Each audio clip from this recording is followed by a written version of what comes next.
Good morning everyone, this is Divya.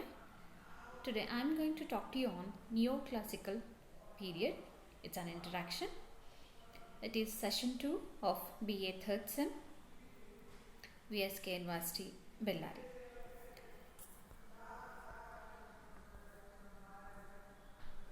So 18th and 19th century,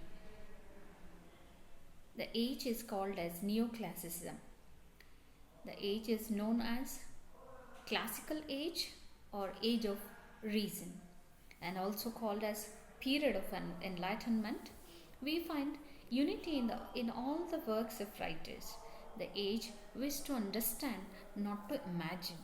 So they gave importance to reason than the imagination. So here, neoclassical literature is characterized by order, accuracy, and structure.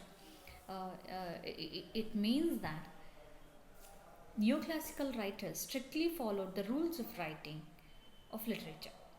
This period marked by imitation of Virgil and Horace's literature in English letters. So let us see some definitions of neoclassical age. The age of 18th century called as the neoclassical age, Augustan age, and the age of reason. Neoclassicism is a Western movement, decorative and visual arts. Especially the neoclassical age was the period of after the Restoration era and after the death of Alexander Pope. The major writers of the period were Pope, Johnson, Dryden in poetry, and Jonathan Swift and Joseph Addison in prose. It draws from the classical art and culture. The inspiration is from classical art and the culture. Maybe because of that, it is known as the classical age. Few are the characteristics here I mention. The neoclassical style arose from first-hand observation and reproduction of antique works. A large number of literary works came out during this period, which include parody, fables, melodrama, letters, novels, and essay. Artists are inspired by Greek and Roman mythology. So there is an imitation of nature also we find. Neoclassical literature was defined by common sense, order, accuracy, and structure. Their character also practiced conservatism, self-control, and restraint. There are a few prime elements we can find here. One is sculpture in fashion, paintings, and architecture, like that. There are three stages this neoclassical period has been divided into. First one is Restoration period, the Augustan period, the age of Johnson. So Restoration period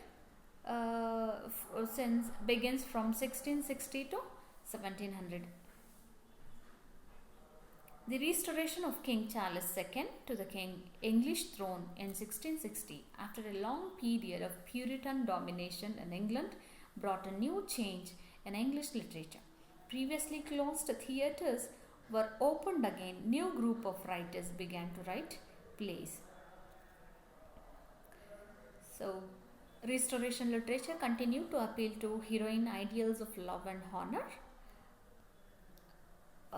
This period marks the British King's restoration to the throne after a long period of Puritan domination of French and classical influences on poetry and drama. Next, Augustan period. It begins from 1780 to 1750. This period is marked by the imitation of Virgil and Horace's literature and English letters. 18th century Augustan literature emulates the classical style, tending to be polished and shaped according to rules which governs both Roman and Greek works. Notable. Next comes age of Johnson begins from 1750, ends by 1790. This period marks the transition towards the upcoming Romanticism. Through the period is still largely neoclassical.